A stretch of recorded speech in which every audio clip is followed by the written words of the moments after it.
Welcome everyone to Mail Fuzz TV. I am Peter, that is Connor, and we are going to talk about Star Trek Deep Space Nine Season 2, Episode 22. It's called The Wire.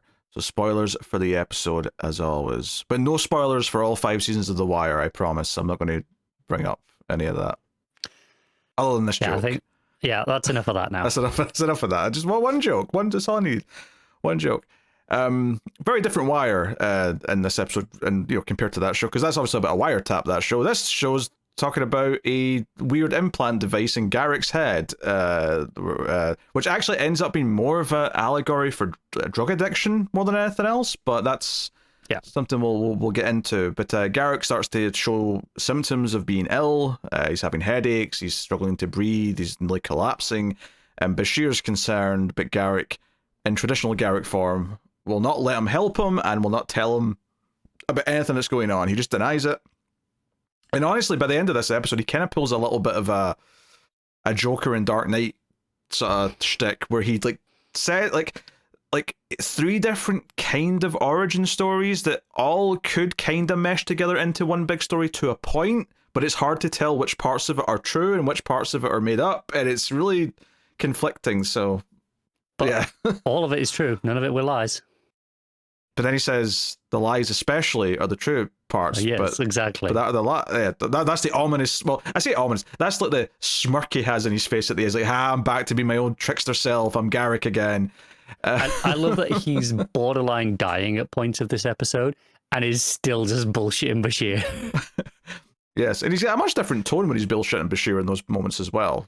But it shows he sounds so genuine. Yeah, it's because one of them he's really angry and emotional. One he's like on a deathbed saying, "I want to tell you the truth," and it turns out that all of them are like bullshit. Because I mean, the story the last time when he's on his deathbed is saying, this is what really happened, and he talks about how he had like his best friend, practically a brother, Ilium. Like he tried to turn on him, but then we find out like 2 scenes later, like the father figure Cardassian's like, Ilium. That's Garrick's first name. And you're like, wait, what? What's this? I just love how he laughs at Bashir, like, I can't believe you fell for this. As if it wasn't like, the man was dying when he says this. So yes, there's it's obviously a big episode for Garrick, and even Bashir as well, who obviously is kind of the protagonist of the episode. I do appreciate that sometimes this show just like, hey, like most of the characters will just be in the background, and maybe they'll have a little cameo in one scene, and that's about it. I feel like we had a big flurry early on with most of the other characters having a little bit near the start, and then we don't see most of them for a while, with the exception of really Odo. Yeah. Odo's got some stuff in here, as does Quark, which I'm always happy to see more of those two, so I'm not complaining, but it's definitely Bashir and Garrick's episode. And it feels like it's getting to some of the meat and potatoes of, hey, they're kind of friends, right? Are they considering themselves friends because they're having lunch every week? Or is lunch? Bashir's reading Cardassian literature and strongly critiquing it. Is bored to death by it because it's like 7 generations of a family, but each generation goes through the exact same story. And I'm like, yeah, that does sound pretty repetitive, to be fair. And Garrick's like, that's the point. That's why it's so brilliant. Yeah, but I'm sure this I mean, rule of thirds, right? Like, the 3's enough, surely, to get that point across. Hey, maybe 7's a mystical number for Cardassians. Oh, maybe. But, so he's constantly critiquing Bashir's, like, Federation or Starfleet ideals. He's stuck in Federation dogma and can't widen his worldview. Yeah, so anyway, what did you think of The Wire? I thought it was pretty solid, actually. I don't think it's my favorite out of the recent chunk of episodes, but I do enjoy this relationship with Bashir and Garrick, and I think they play off each other well. I think actually that's how I feel about Bashir in general. I don't think I love him that much as a character, but I think he plays off other people really well. You get to see him play off just about everyone in this episode at some point or another. Because at one point he calls in O'Brien to help. So can I see what the medical records were like here before the Cardassians left? And O'Brien's like, sorry, no, I mean, they've kind of wiped everything. Maybe I could recover something, but it would take weeks or whatever. But later on, Garrick has a line where he says something like, do you have someone that comes and critiques you at every move? And he's like, yes, Chief O'Brien, but don't let that get to me either. Like, the way he just says it without thinking just made me laugh. Yeah. Yeah. Obviously, they had that big episode together before. Yes. Yeah. Again, it's another one where Bashir just plays off other people really well. Yeah. Yeah. I mean, the only Cisco scene we get this episode is Cisco's like getting like a little checkup for his throat, and he's leaving saying, no, thanks, I feel much better. And Bashir says, so no more yelling at admirals for a while. And Cisco just says, I was not yelling, I was expressing my opinion loudly. A little smirk in his face as he leaves. But I like that because it's not necessarily referencing him fighting with the admiral from the last two-parter, but like it could be that he was doing that. Yeah, you know, that kinda. So yeah, that's just some side stuff. The main brunt of the episode is what's going on with Garrick, and the thing we learned throughout all this, well, after he collapses and he's able to do some scans and whatnot, is there's a device in his brain Bashir initially assumes is some kind of punishment device, like part of his exile. They've put some sort of torture thing in his head, and it's acting up, it's doing this to him. But the reveal, once he actually gets to talk to Garrick about it, is that Garrick says, it's not a torture device. In fact, ironically, it was the opposite is true. It was supposed to make me feel better.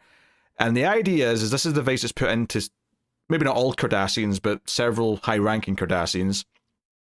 A device that when they're tortured, this will like kick out endorphins to make them feel happy and pleasurable, even though they're being tortured, so that they will never give in to pain because they just won't feel it. Like they'll disguise the pain and they're immune to it. It's kind of genius. Right? However, Garrick was really depressed when he was exiled on DS9, and he hated being around a lot of Bajorans because they all hated him. Like, they all look at him with disdain because he represents everything that was happening to them for years and decades. And he thinks the temperature's too cold all the time, and he was miserable, so he would start just turning it on manually, a little bit each day to make himself feel better, and then he got addicted to it, and he just kind of left it on all the time. So it's not supposed to be on all the time like this. It's supposed to be something that just kicks in when necessary, but because he's been abusing it, it's breaking down, and that's why it's causing chaos in his brain. I actually think this is probably my favorite scene of the episode. This genuine outburst where part of it is the pain and the fact that it's not working now, but when he just bursts out with, but living on this station is torture for him. The lights, the temperature, everything, and it just feels like the first time we've heard anything like any sort of real emotion out of Garrick ever. Yeah, and like for everything else that he says in this that might be a lie mixed with some truth, or might just all be lies entirely, I feel like him saying how he feels about being in DS9 and the fact that he needed to like stop the pain to hide it, that felt true. That felt like, oh, this part's true no matter what else is true. I agree, because it kind of has to be, otherwise he has no reason to have had it on the whole time beyond just, unless like the only other like option is he just genuinely got addicted to it feeling good. Yeah. But the fact that he had to go out of his way to build a device to turn it on in the first place, like, I don't know, it suggests that this is all true, to me at least. Yeah, because that's the thing. He's trying to like get Quark to find like a replacement. Like, hey, can you import me? So it's kind of like going to his drug dealer and saying, hey, I need another one of these, because he wants to replace it so he can keep feeling good. And then obviously when Quark tries this, and Bashir and Odo are like watching this conversation, because Odo always monitors what Quark's phone calls are after hours, and Bashir does kind of poise, this seems a little illegal that you're at this level of surveillance, and he's like, oh, you want to know what Quark's up to? It's for the best station security interests. And he's like, fair point. I'm enjoying this little expansion on Odo we've got recently, with that he really wants to push boundaries a lot more than the Federation would let him. Yes, I think it's the thing. He's not that he's a robot, but he's very, very pure. Like he's got a mission, and he will do anything to like make that mission a success, and that is protecting the station, regardless of human rights or alien rights in this case. Just like, even while we're on this topic, like later on when Garrick's like basically in a coma almost, he's just like medically induced, he can't do anything, and Odo just wants to get in there and question him and like interrogate him over past murder cases. I like this scene because I like Bashir like pulling medical rank and saying, no, he's not waking up, he's my patient. But it's kind of a recurring thing in this episode, because even when Garrick tries to push him away and says, I hate being on the station, and to think I actually enjoyed having lunch with you and your smug face. Like, he kind of like really says, well, we're not friends, and sort of, is mean to him. I think the worst part is he's annoyed that they are actually friends. Yes. He it starts as an act because that's just what he does. But the fact that this one has become a little bit genuine, he hates that. Yeah. Well, partly maybe because it's uncomfortable, but partly because it's like he's in a position now where he's here long enough to form friendships with people he would never have formed friendships before. So like that, but Bashir stands his ground and says, well, that may be the case. I'm sorry you feel that way, but I'm still your goddamn doctor. Which, by the way, we got I'm a doctor, not a something this episode to Dax, because she's like, hey, my weird alien cactus is dying. What's going on? And he's like, I'm a doctor, not a botanist. And I'm like, hey, he said the thing. Yeah. I feel like they've shown a lot of restraint not doing it more. Yeah. I don't want him to do it too often, but like it made sense in this instant, because she's like, hey, because it's still kind of a health thing, but it's just not a health of a human or a humanoid. So it's like, I can kind of see why you might ask him, even though he's not the best, skilled for it. But anyway, so yeah, I mean that big scene between Garrick and Bashir is really good, because it gets, and then the first version of the story we get about why he was exiled here comes up in this one. So just to go through the versions of this, we have he destroyed a ship that was full of Cardassian civilians because a few Bashir prisoners escaped and were going to like get away on it. So he just blew up the whole thing. Bajoran civilians. No, it was Cardassian civilians. No, sorry, Bajoran prisoners. Yes, Bajoran prisoners. You said Bashir prisoners. Oh, did I? Sorry. Yeah. But it was Cardassian civilians that were on it, right? Yes. Which made it really kind of, particularly because he adds on, it turns out one of the Cardassians was like the nephew or something of some high-ranking official, so I got bad-mouthed and exiled for that. But then the second version we get is that he didn't do that. It's actually the opposite. He let them go.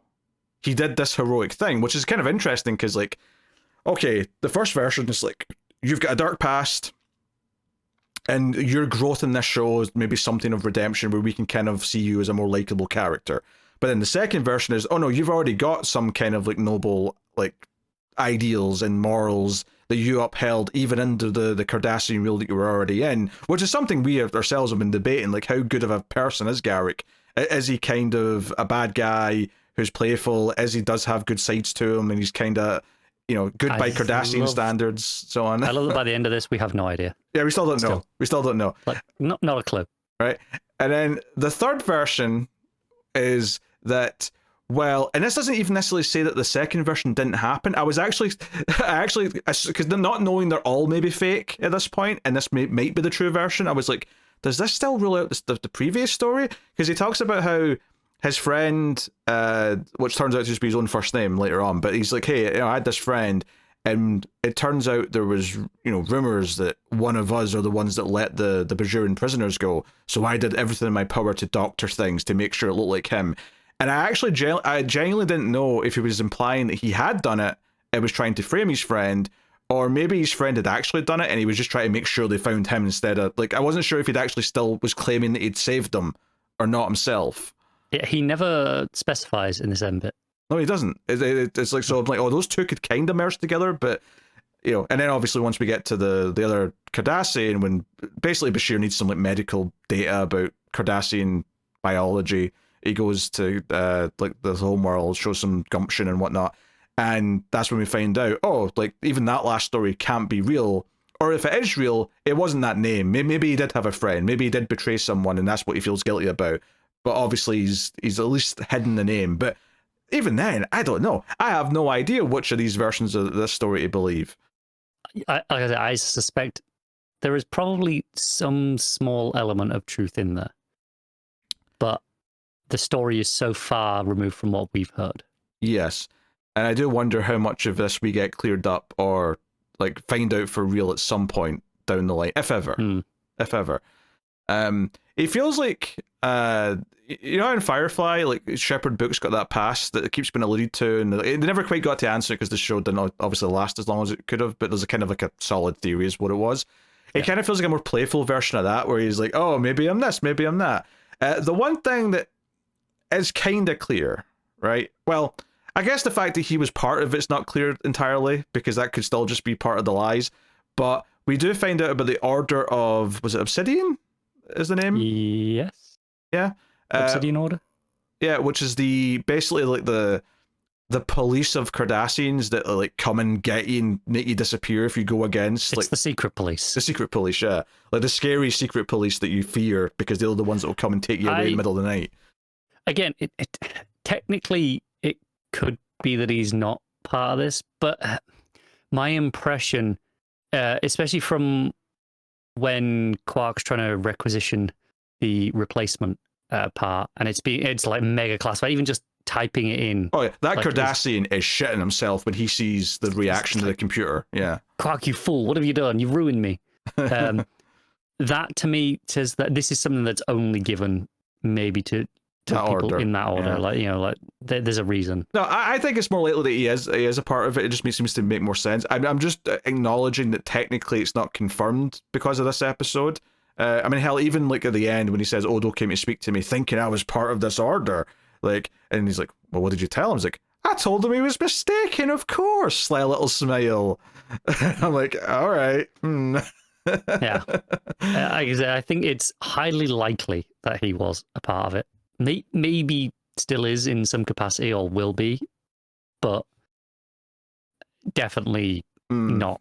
It's definitely not confirmed. Yeah, I don't think he's actively a part of it, but it's the sort of thing where maybe if they one day decide to like call him back in, because that's maybe the other question is, does he want to be a part of it again? Does he still feel that way? I think there is still a very small possibility that this is a mega long game from. And he's just a spy. Keep someone on and that doesn't undermine anything here either. Like this can still be torture from you. Okay, maybe it's not exile. It's part of the job. It's a long-term undercover mission, but that could still be torture for him living on this station. All the other reasons, can still be true. Yeah, I think that's the thing. I'm thinking a bit more so than that part of it, because that I mean, yeah, you're right. This still may be torture for him, and the device is still this thing, and maybe part of him wanting to just let himself die, and because that's something that he wants, and Bashir kind of fights through it, is that he doesn't want to actually go through with this and live with it. But the other thing that I actually think is a bit more interesting is that if he is actually a spy, if he's still here with the idea that the Cardassians still want him to be a vital part of the machine where they're getting information, and he's going to be a pivotal role later on because of that, what's more interesting to me is that even if that is the case, if he is just a spy and he's not just been this friendly guy for what he is, that's got a troubled past but is now, just a tailor, right? A simple tailor, that's all he is. Yeah. If he isn't just that, maybe it's more interesting that he is actually just a spy. He has nefarious intentions that go against Bashir and everyone else on this station, but he's still actually developing a friendship with Bashir, and that's causing conflict in him where down the line he might actually start to question what he wants to do. That's kind of where I was going. I think that is possibly the most interesting route to take it. It's maybe a little bit cliche and obvious, but the idea that, hey, when they call him back into service, being like, okay, fine, you're being recalled, give us all your information, or they give him a specific thing they want him to do, and maybe that friendship that he has with Bashir and maybe some of the others that we'll see over the show develop will make him question whether or not he wants to be part of that. Having said that, I don't think that's the most likely, because I actually think I do believe the other Cardassian when he says that he hates Garrick, and he doesn't want him to die because he wants him to live a long, painful, miserable life. Now, don't get me wrong, he could just be saying that because it's a convincing story to keep him on the station. This could him being just as deceiving as Garrick seems to be all the time. So that's a possibility. I acknowledge that.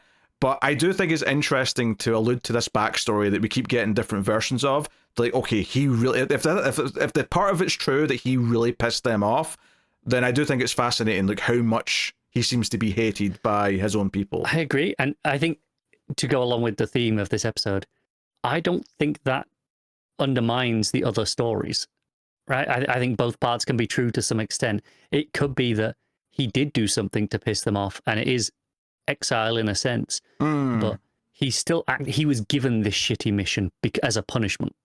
So it's both. He's like, so he has pissed them off. They all hate him, but they still expect him to be a good soldier and spy for them. And yeah, okay, yeah, I could see them both being true. Which is interesting. And let's not forget the end of that episode a few ago where he like made the choice to at the end to like not go through with the thing. When he shot the other thing. I can't remember who the character was, but the point is that he's already shown these things where I did what was best for Cardassia. Well, what does that mean? Like, is it what the Cardassian government thinks is best, or do you have your own beliefs as what you think is best for Cardassia? So that's already like a little element they've put in to have us think about. I think even just the idea of him sharing and discussing artistic viewpoints, like cultural art, with Bashir, maybe lends to that, like the idea of, hey, they both start in this place of, this is Federation dominant, this is Cardassian culture, but maybe over time they'll learn something from each other, and maybe that will impact him as a spy, not just as a person. Yeah, but then the question I would ask is, if he's intentionally trying to do that, where he's trying to sort of understand Bashir better so he can understand Cardassia better, is he doing that of his own, like, that's his own idea? That's not like what he's been told to do. That's something he's doing as a person because he thinks there'll be value in it down the line. Maybe for good reasons, maybe even for bad reasons as a spy, but... I think this is something that like it comes up in a lot of like spy things. Like it's very like the long-term undercover agent, and how deep are they really, and how much can you still trust them after years of them being undercover? And I think everything here could play into that down the line if they wanted to go that route. I mean, I guess I'm impressed that there's multiple ways they could take this in 3 or 4 seasons' time, and I don't think any of them would be bad choices. As long as they've got like the story to build from it at that point, I don't think any of them are bad choices. As long as they commit to one of them and do something with it, they could go any of those directions and still tell a satisfying story with that character. Yeah. Well, I mean, it gives a lot to think about, and to be fair, like, Garrett gets a lot more to do this episode because you see him in pain, you see him get angry, you see him get emotional, you see him tackle Bashir at one point, and of course he's kind of back to his old self at the end, and it's kind of nice to see, but it's like, oh, that mischievous imp, Garrick, he's smirking and alluding to things again, but, is that really what he is, kind of thing. So, yeah, I mean, it's an intriguing character, and it's fun that they've got this character who isn't a regular. He's not there every episode by any means. He's there maybe one every 6 or something like that, but like he's very memorable, and like there feels like there's a lot of weight behind like what his backstory is when we ever do finally get to it. It feels like they're laying groundwork which could really pay off down the line. And to be fair, one of the things that I always heard about Deep Space Nine and why some people think it's the best Trek show is that it's got stuff that pays off seasons into it that they've been building. I can see like multiple little things that and there's probably things that we've missed right now that we don't even realize will be things, but there are already multiple things I can see. Oh, they could follow that up, or this, and different threads they can pull on. Yeah, and no question, this order of Obsidian, or if I'm misremembering the name, just the order they brought up, I'm sure they'll say it again if I'm getting it wrong. Like, they feel like they're going to be important down the line, and at the very least, it's like, oh, we're fleshing out Cardassian's like lore with that, which is cool. So, yeah, and add on that to all the stuff we did with Ducat the last couple of episodes, where like is there these different ideologies within the system, and people being deceptive and doing their own little thing on the inside, kind of thing. We've really spent a good time recently just figuring out some Cardassian culture, right? Like a broader culture beyond just Cardassian military bad. Which I guess makes sense because we spent a lot of season 1 doing that with Bajor. I guess there was a lot of that because we're right next to Bajor, we're getting to know them. There's a lot of Kira focus about what she was doing during the occupation. It feels like this season, maybe at least this chunk of the season, has focused a lot more on like, okay, let's flesh out what the Cardassians actually are and what they believe, and to their credit, the fact that Ducat and Garrick, while they're very different, both have that kind of, oh, we might be lying to you right now kind of like feel a lot of the time. So it's like, oh, that's just a Cardassian thing in general, is they have that. I love how they both have like potential ally in the future status, but also both could be enemies as well. And the fact that any direction and any combination of those things could still be satisfying. Yeah, it's. I mean, I don't think they're going to do it, but I almost wonder, like, could we get like a because Garrick's Bashir's counterpart, right, and Ducat's Sisko's counterpart. I almost like, oh, we're going to get like an engineer Cardassian who's O'Brien's counterpart, and we can have like this weird like frenemy thing with every character. That's the thing, is that like Garrick's only the counterpart in the sense of they have a relationship. Yeah, like. They have nothing in terms of like Garrick's this spy, and sure. And then now he's a tailor. Admittedly, Sisko and Ducat are a lot more counterpart in terms of their status, in terms of like how much power they have, and like So yeah, I get what you're saying, but obviously they've put these two characters together, and that's it's good because it's really given Bashir something aside from just being the medical officer, which. It gives him a lot more as a character to play with. Like, yeah, okay, sure, he has a lot of lady friends and stuff, but that's just like a little footnote, if nothing else. Yeah. So, yeah. No. Just out of interest, something that like popped into my head as I was watching this. We've had like a few little Odo moments recently. Mm-hmm.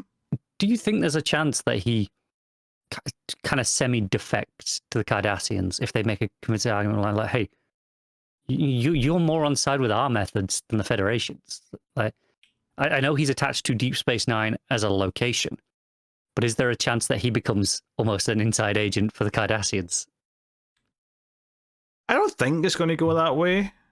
I could definitely see him maybe, I don't know, like if there's like a tense debate happening, like a struggle for power, like maybe he is this weird neutral party who doesn't take a side or something, where he's like purely...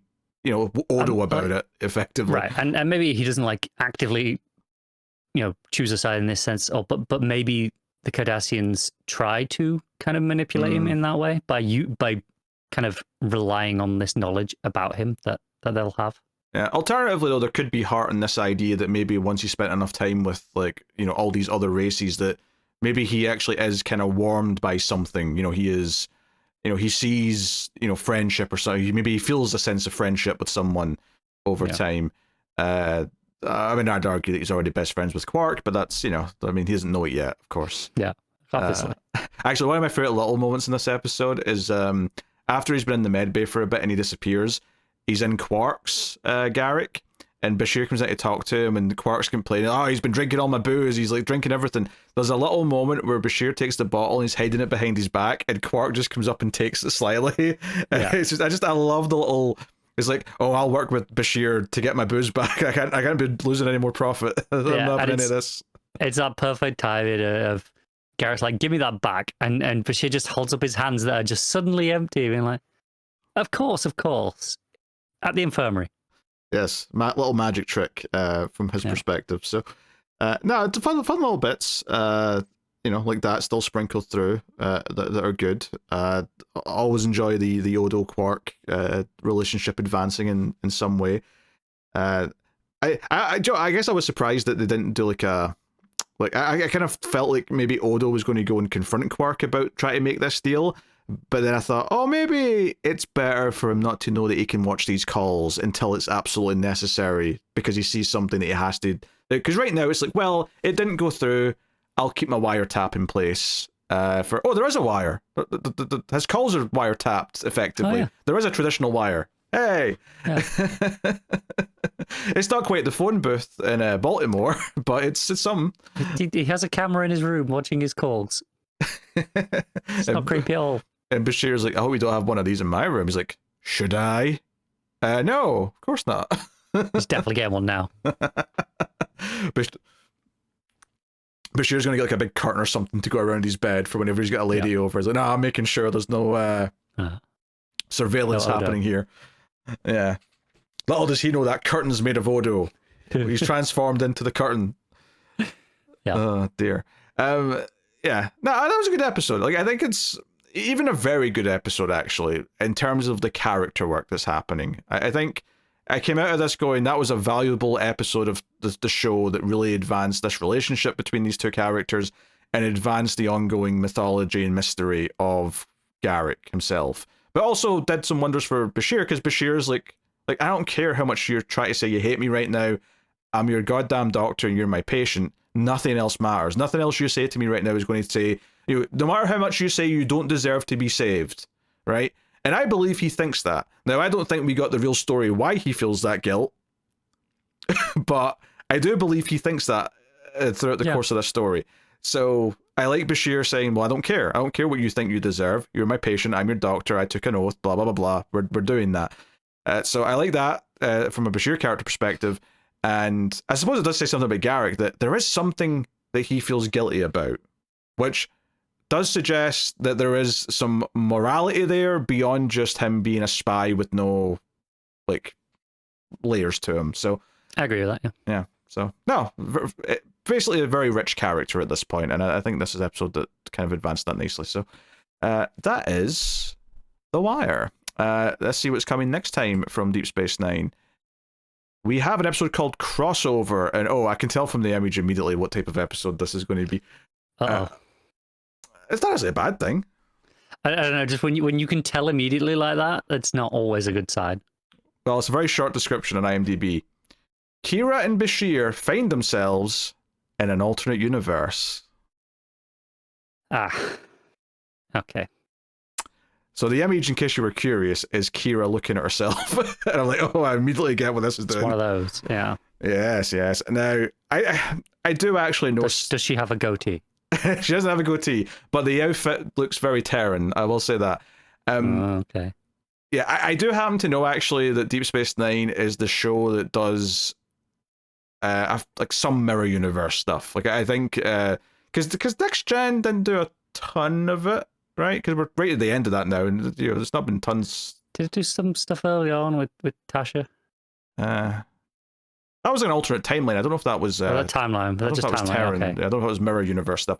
Might not have been. But I know there's some mirror universe stuff in Deep Space Nine, and I know there's a Tribbles episode. That's that's the extent of my knowledge. So we'll take it from there. But so yeah, we're getting some mirror universe stuff, it looks like, next episode. So excited to see how we do with that. And part of the fun of this is always seeing the actors get to play the other versions of all these characters. Because while it's just those two seemingly going over to the other universe, we'll still see all the alternate versions of those other characters, presumably. There'll be an evil Cisco running the station. There'll be an evil... And definitely going to be no Odo. Or it'll be Psycho Odo. Yeah, what's Mirror Odo like? Oh, that's interesting. Yeah. And what are Mirror Ferengi like? Are they the opposite? It's not about profit? No, they're somehow the exact same. They're the constant in every universe. They just still want money. Okay.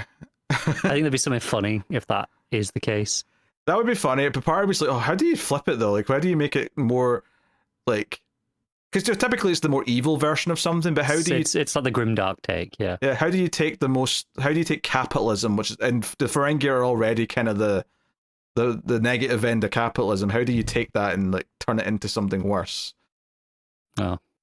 Maybe they're the heroes. They're the sympathetic ones on this universe. It's flipped. Quark is very charitable. Quark is running like a shelter for the homeless on the station and like trying to help people and... Yeah. I kind of hope that is the case and they just assume it's some sort of scam. Oh, that's funny. Anyway, it actually sounds like fun. I'm excited to watch this next episode now. So we'll see that next time. Obviously back to TNG first, but let us know what you thought of this episode in the comments below. Like, subscribe, all that stuff. Helps out a bunch if you do. And of course, you can support everything over at patreon.com/MailFuzzTV or via YouTube membership and help keep all the content coming. Plus, check out MailFuzz Movies, where all the movie podcasts live, including the sci-fi movie podcast, The Atomic Cinema Experiment, which might be of interest if you like Star Trek. But that is us. So thank you once again for watching or listening. We always appreciate it. Keep watching Star Trek, and somewhere out there, Odo's just dripping down the walls in everyone's quarters, planting bugs to spy on everyone in the interest of station security, of course.